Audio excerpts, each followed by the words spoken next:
Oke, bismillahirrahmanirrahim. Assalamualaikum warahmatullahi wabarakatuh. Sekarang kita akan coba masuk ke modul yang kedua dengan tema pemerolehan bahasa anak.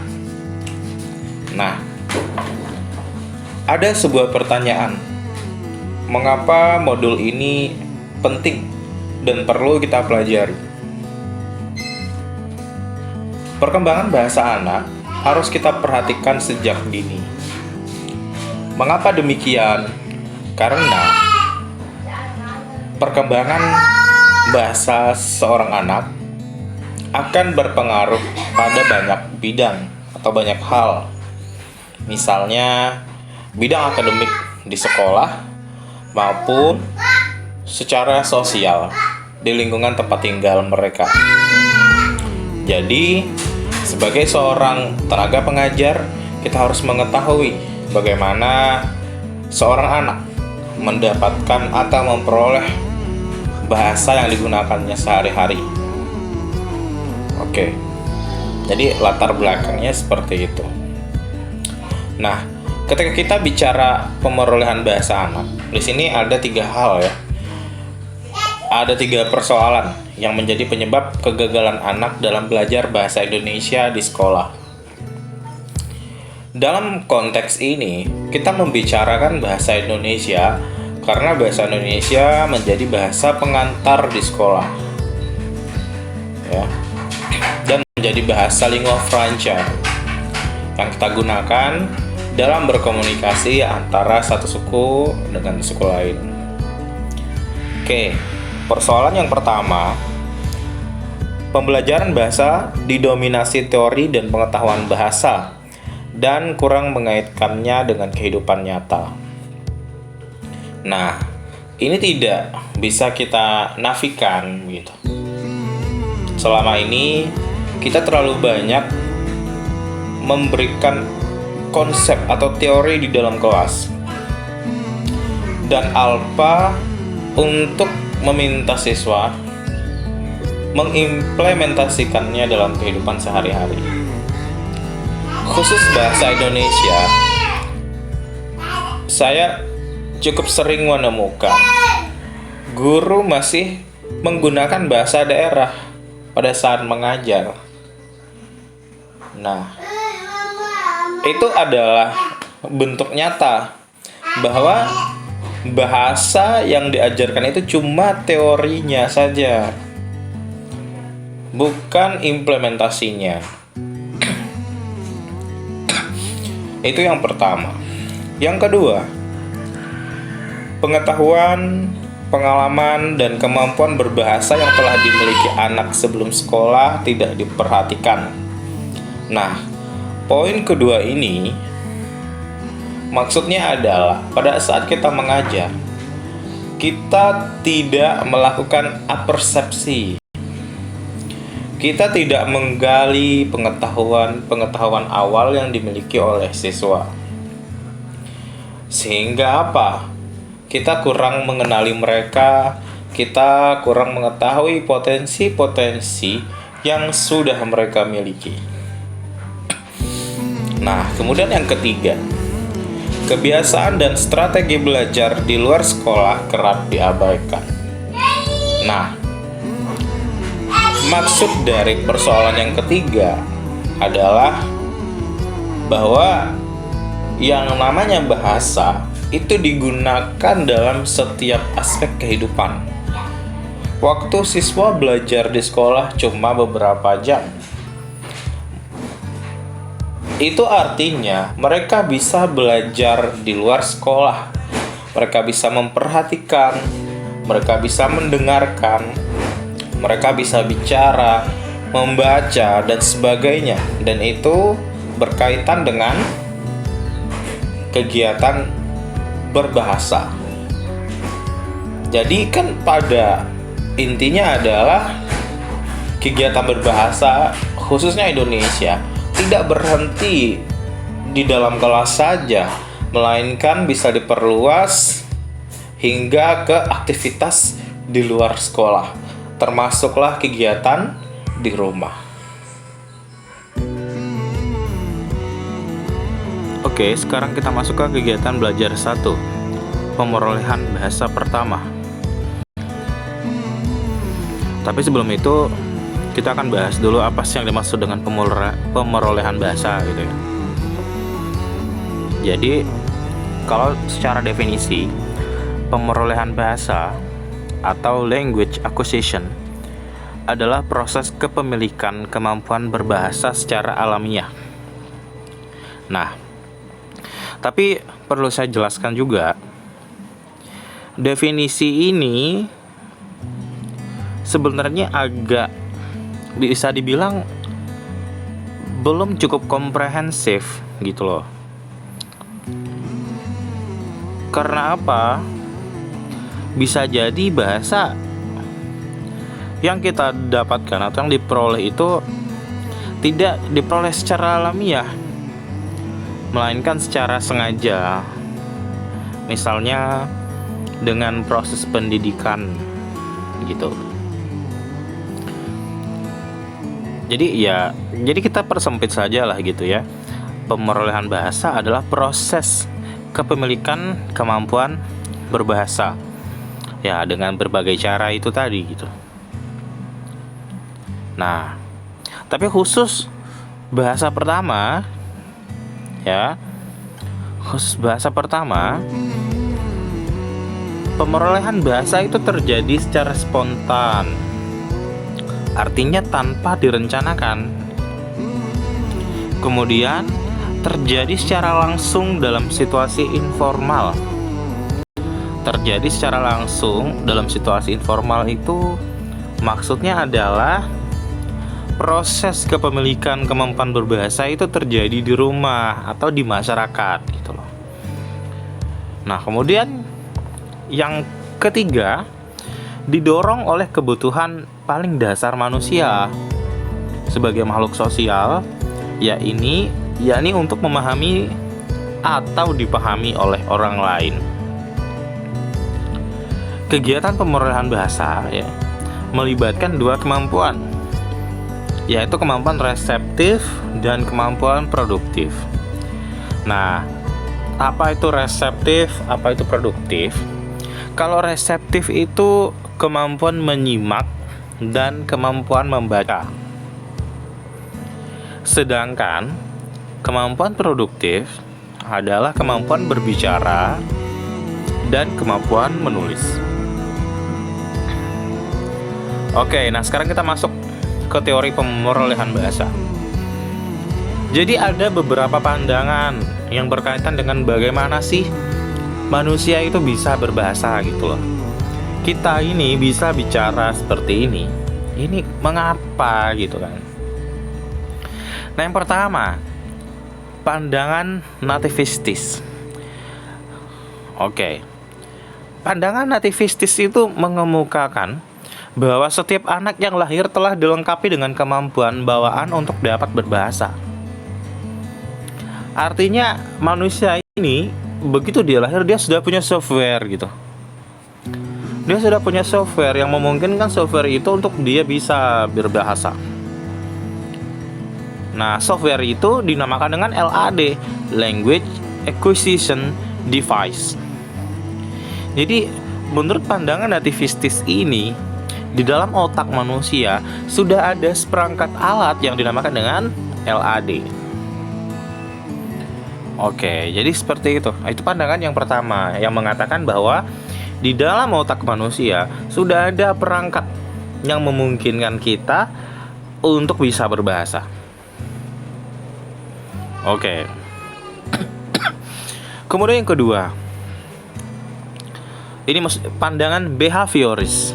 Ini behavioris ya, bukan behavioris. Menurut pandangan behavioris, penguasaan bahasa anak ditentukan oleh rangsangan yang diberikan oleh lingkungannya. Nah,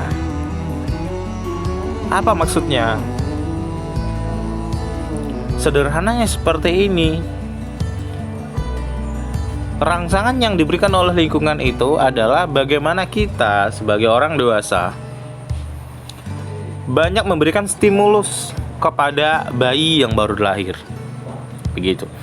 semakin banyak stimulus yang kita berikan kepada bayi itu, maka semakin bagus kemampuan berbahasa yang dimilikinya. Gitu. Semakin sering anak itu berkomunikasi gitu ya, berhubungan dengan orang-orang lain, ya kan? Artinya kan rangsangan atau stimulusnya semakin banyak, maka kemampuan berbahasanya juga akan meningkat.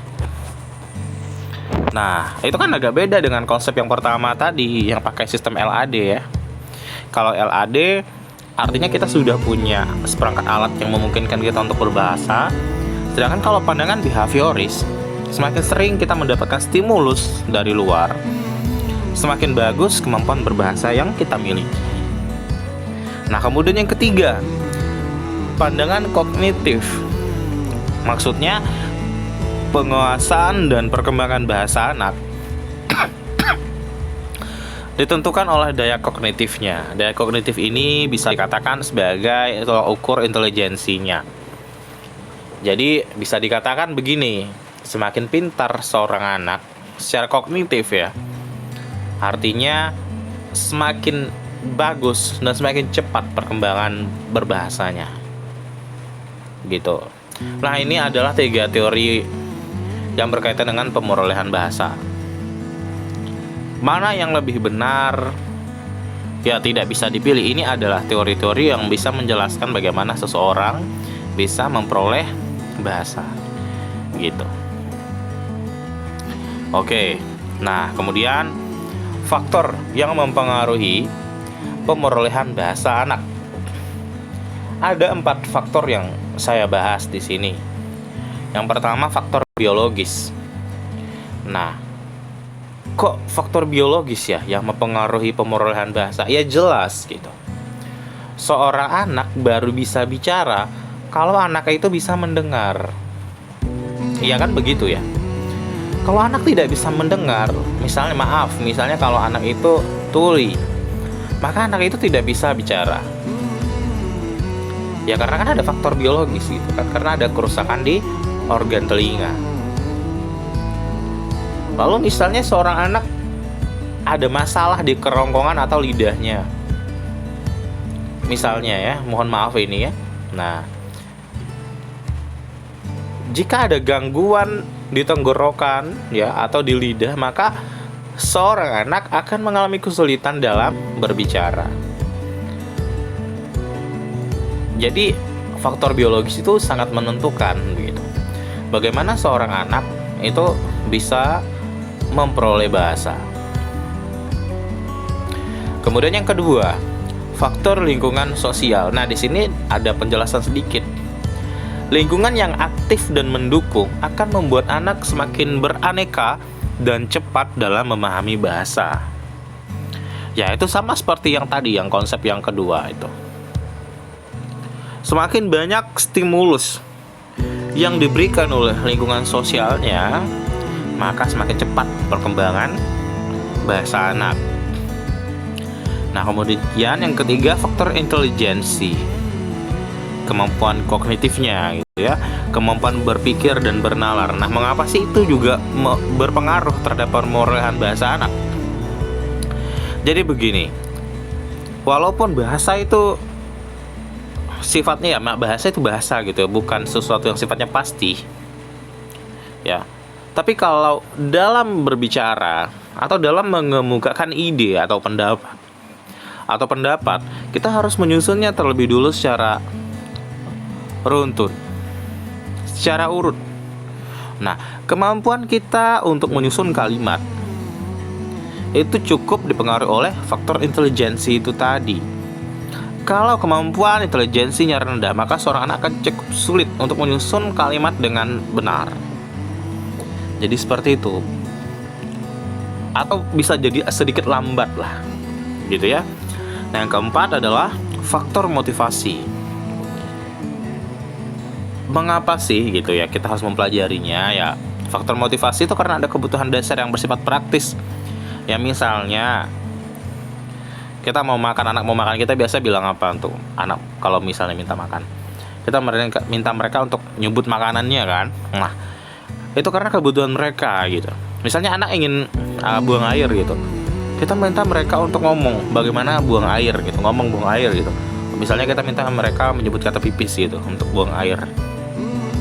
Nah itu faktor motivasi gitu. Jadi ada 4 faktor yang mempengaruhi pemerolehan bahasa anak. Oke, nah selanjutnya adalah strategi pemerolehan bahasa. Bagaimana sih caranya gitu ya? Ini khusus anak semua gitu.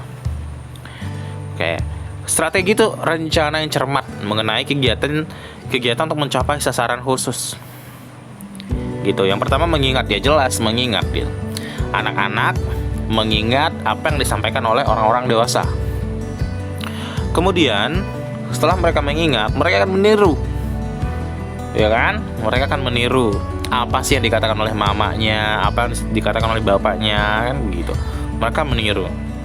Lalu yang ketiga, mereka mengalami langsung ya. Ya mereka bicara, mencoba untuk menyampaikan ide dan gagasan mereka. Kalau mereka lapar, mereka ngomong apa, ya kan? Mereka mau minum, mereka ngomong apa, gitu kan? Lalu yang keempat, bermain. Nah, kalau bermain ini maksudnya mereka menjadi seolah-olah gitu loh. Mereka seolah-olah mengangkat telepon nih, ya kan? Mereka seolah-olah bekerja gitu, memasak dan sebagainya. Itu jadi salah satu cara mereka untuk melatih kemampuan berbahasa. Lalu yang kelima itu penyederhanaan atau konstruksi. Jadi penyederhanaan atau konstruksi ini maksudnya adalah sebenarnya kalau kita ingin minum, mak, misalnya anak itu harusnya ngomong, mak saya mau minum gitu. Tapi yang dimaksud dengan penyederhanaan ini, mereka cukup katakan minum, num, misalnya begitu saja. Artinya itu penyederhanaan, gitu ya. Mereka mau makan, mak mau makan. Mereka nggak perlu ngomong mak mau makan. Gitu. Mereka cukup katakan mam, gitu. Artinya mereka mau makan, begitu. Oke. Selanjutnya tahap-tahap pemerolehan bahasa. Jadi ada 4 tahap gitu ya dalam pemerolehan bahasa.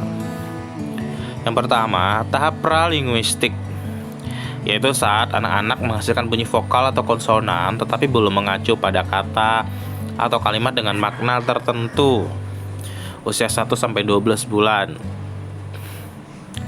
Lalu yang kedua, tahap 1 kata atau holofrasis, kata dengan makna yang mewakili makna seluruh kalimat. Kemudian tahap 2 kata, meningkat lagi nih, tadi cuma bunyi gitu ya. Kemudian 1 kata, kemudian 2 kata. Yang keempat tahap telegrafis, yaitu muncul variasi kata dalam kalimat pendek yang tidak lengkap gitu. Misalnya mereka mau mandi, mak mandi gitu. Nah, itu sudah masuk ke tahap telegrafis gitu. Yang harusnya kalimatnya lebih panjang dari itu, tapi bisa gitu.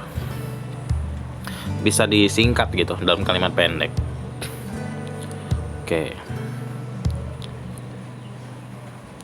Oke, jadi demikian untuk kegiatan belajar 1. Nanti kita sambung ke kegiatan belajar 2.